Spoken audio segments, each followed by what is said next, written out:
Ellas. Capítulo 2.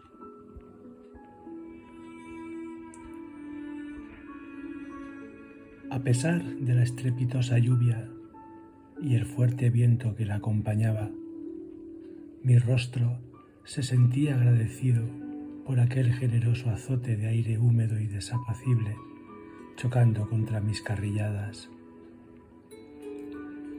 Ella, desde la distancia, seguía observándome. Podía adivinar su silueta por mi rabito del ojo. Me acerqué despacio para tranquilizarla y hacerle ver que en realidad no la estaba vigilando y que solo trataba de mirarme la punta de mi nariz.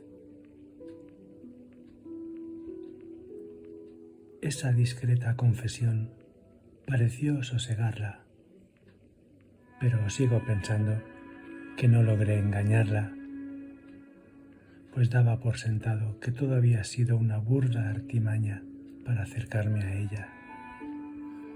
Los dos nos estábamos espiando clandestinamente.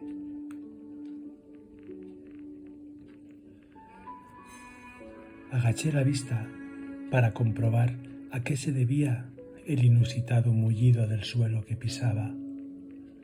Sin duda, estaba provocado por el inmenso amasijo de forraje podrido y apelmazado, hierbas y ramas verdes llenas de pinchos procedentes de la poda descontrolada de los últimos naranjos bordes que ocupaban gran parte de la hacienda. Al levantar mi pie sepultado, me dispuse a salir pitando, pero un póstumo hedor quiso agradecerme la deferencia y perfumó hasta la más pituitaria de todas mis glándulas conocidas. De no ser por el asco que me produce vomitar, lo hubiera hecho, pero me hubiera adentrado en un bucle alternativo de estiércol, vómito, estiércol y un largo etcétera. Volví mi cabeza rápidamente para cerciorarme de que mi espía preferida no se había dado cuenta de mi lamentable estado. Pude ver sus finos labios tratando de dibujar una sonrisa imposible y un muestrario de dientes blancos perfectamente alineados. Ese detalle me recordó mi niñez, aunque a fecha de hoy tampoco sé por qué. El día continuaba siendo gris y ella seguía contemplándome. Yo también, incluso reparé en que tan coqueta era que le había dado tiempo a cambiar el estampado de su delantal de domingo con motivos piramidales por uno con ananas hawaianas. Su coquetería la distinguía hasta hacerla parecer más esbelta, más joven y con una piel que se podía adivinar como la más suave de todas las boutiques de marroquinería.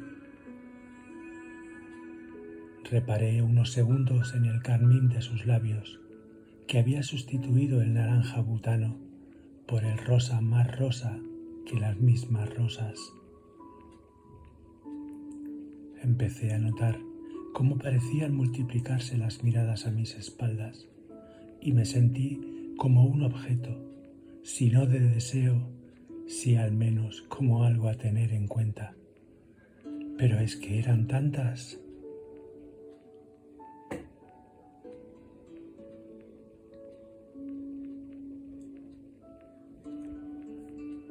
La relación que mantenía a Lolita, como así se hacía llamar mi amiga vanguardista, con las demás, estaba tan contaminada por los celos como el suelo que pisábamos. Debido al racionamiento y la instauración de una ley seca desmedida que las mantenía en un régimen tan cotidiano como austero, su comportamiento había variado y para mal. El tiempo transcurría tan lentamente que daban ganas de salirle al paso y ayudarle a transcurrir. Mientras analizaba esta posibilidad y en la mejor forma de hacerlo, una voz masculina y ancestral profirió un grito por saludo y lanzó una piedra para hacer notar su llegada granjera. Le conocía. Él prefirió fingir sorpresa al verme y eso me enojó. Ellas, alborotadas, iniciaron un pídola entre sí mismas mientras carcajeaban tan descaradamente que podía confundirse su desproporcionada alegría con burla o falta de respeto. Saltaban y saltaban, esquivando las piedras que les lanzaba el recién individuo, como en un juego mortal, pretendiendo además ser gracioso. Lolita le observó y anotó algo en la memoria de su agenda. Quizá presagiaba el final trágico que casi se respiraba. Empezó a anochecer tan maleducadamente como el saludo apático que me tragué, consistente en un alzamiento de perilla malhumorado. Lenta, tonta, como nunca hubiese sido capaz de imaginar, la tarde no quería irse. El sol tardó en desaparecer justo el tiempo que necesitó la oscuridad lunar para vestir de gris aquel patio nada particular. Lolita me trajo un café. ¿Cómo lo conseguía? Ese sería un secreto que más pronto que tarde se llevaría consigo. Yo tampoco puedo prescindir de él, susurró con su aliento cálido y ligeramente húmedo, tanto en mi oído interno como externo. Le agradecí el gesto y le guiñé mis dos ojos al mismo tiempo. Nunca he sabido hacerlo bien. Ella debió pensar que me había quemado los labios por el simple aroma del café tan especial, y mientras se alejaba, contoneando su cafetera express, dibujó un cuidado con sus labios sin voz que me dejó tan vulnerable que llegué a atragantarme con la cucharilla del café. Aquel momento no iba a terminar nunca, pensé.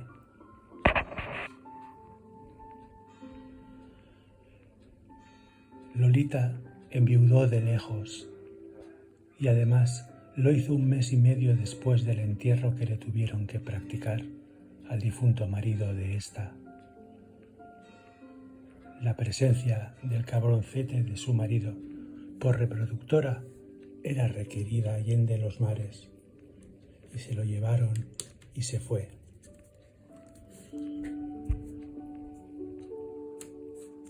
La correspondencia, o quizás simplemente la falta de diálogo y de comunicación, fueron las culpables. Decidió no llorar, puesto que ya había transcurrido 1 mes y medio. Nadie llora después de tanto tiempo, se reafirmó, y por ese pequeño detalle no le pareció prudente echarse a llorar y destacar con su llanto, o lo que sería peor, tener que dar explicaciones a sus compis.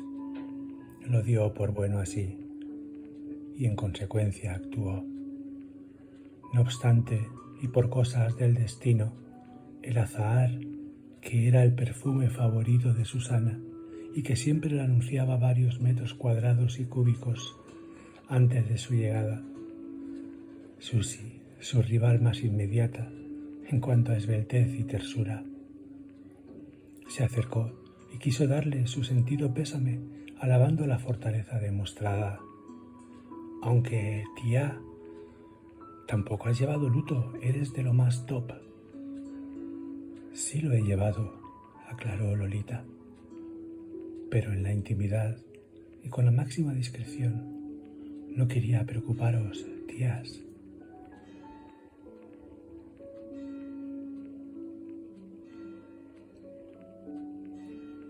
Así zanjó el tema, y nadie más le volvió a preguntar. De todos modos, a estas alturas, Susie ya se habría encargado de repartir todas las reseñas y pormenores y un punto de vista tan impersonal como subjetivo. Desde aquel día volvió a colocar en su muñeca el reloj de pulsera que su marido le dejó regalado, si bien es cierto que antes de hacerlo vendió la cadena de Goldfield y la sustituyó por una de plástico chino. Ahora que ya no iba a recibir mensualmente los bolívares que su difunto le enviaba escondidos en el interior de las cañas de azúcar que tanto le gustaban, pues tenía que recortar gastos y postergar en el tiempo sus citas con la peluquería y la esteticien. Ahora soy muy viuda, pensaba y se conformaba. Su cara, desde aquel día, insinuaba una mueca de dolor contenido, o quizás se tratase solo de hambre, confusión confundida.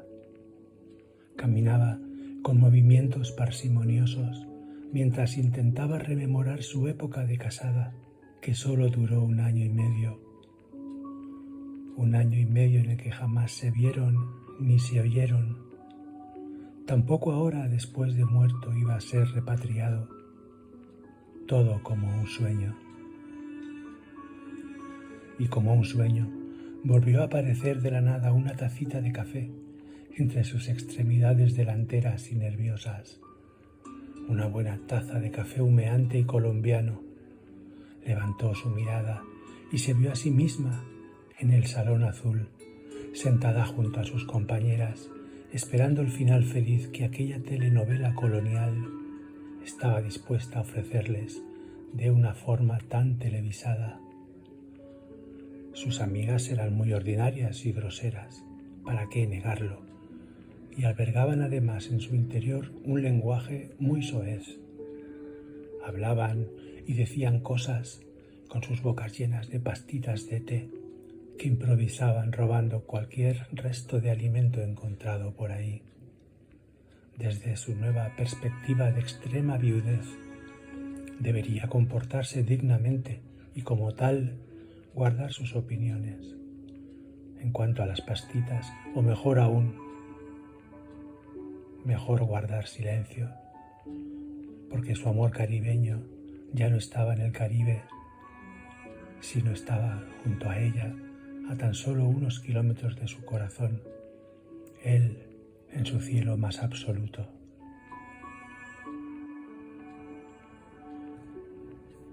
Decidí pasar a la acción y me acerqué hasta ella. Me volví por un segundo para cerciorarme de que el granjero cacique y agresivo no se encontraba por mis alrededores más cercanos a mí. Tomé aire durante 7 segundos, sin reparar que de mis labios colgaba una ramita de fino algarrobo que casi consigue atragantarme. Me sentí relajado y sacando mi pitillera, le ofrecí un cigarro a mi incipiente interlocutora, antes de ofrecerle un fósforo amigo que sería capaz de iluminar el extremo del tubito con filtro. Se apresuró a interrumpir el movimiento de mi mano, que sin control dirigía hasta ella. Lo dejé cuando enviudé, musitó con nostalgia. Cierto que se le escapó un asomo de lágrima cuando lo coloqué entre mis labios.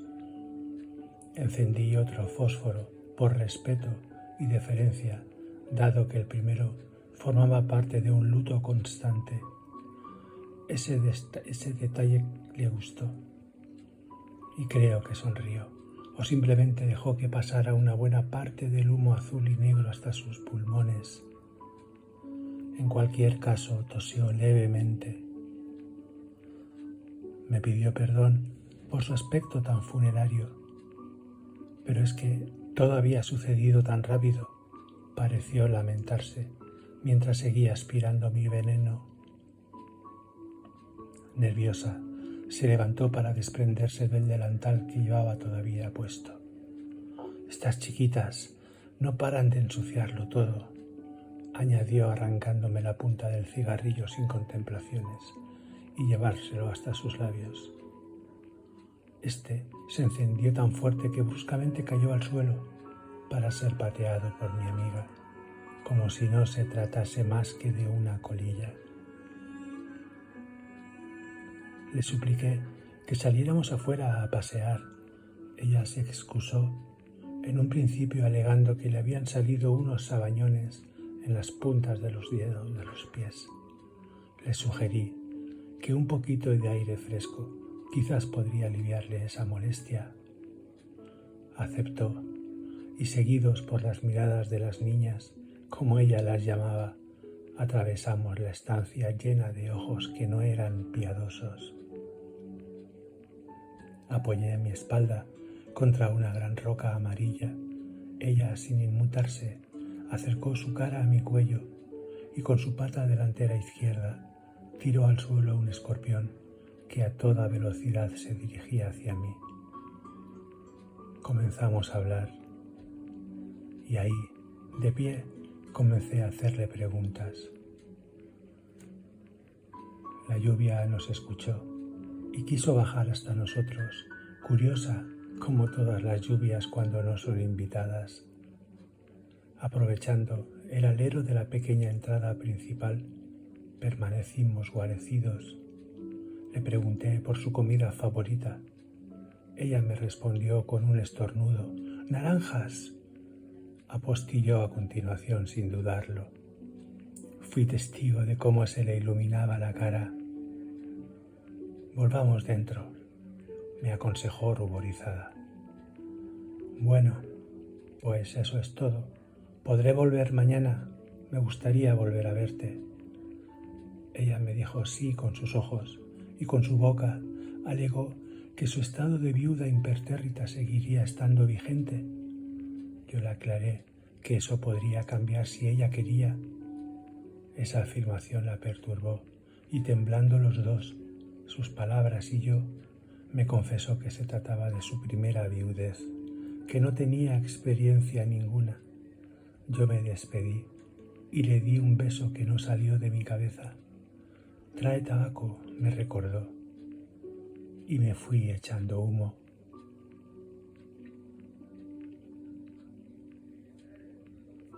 Ligeramente enfadado, cuando me disponía a arremeter contra un coche mal estacionado, a propósito, un griterío muy bestia hizo que me diese la vuelta. Corría hacia mí despavorida la gallina más conocida de todo el gallinero. Pero esto lo contaré otro día porque hoy estoy enfadado.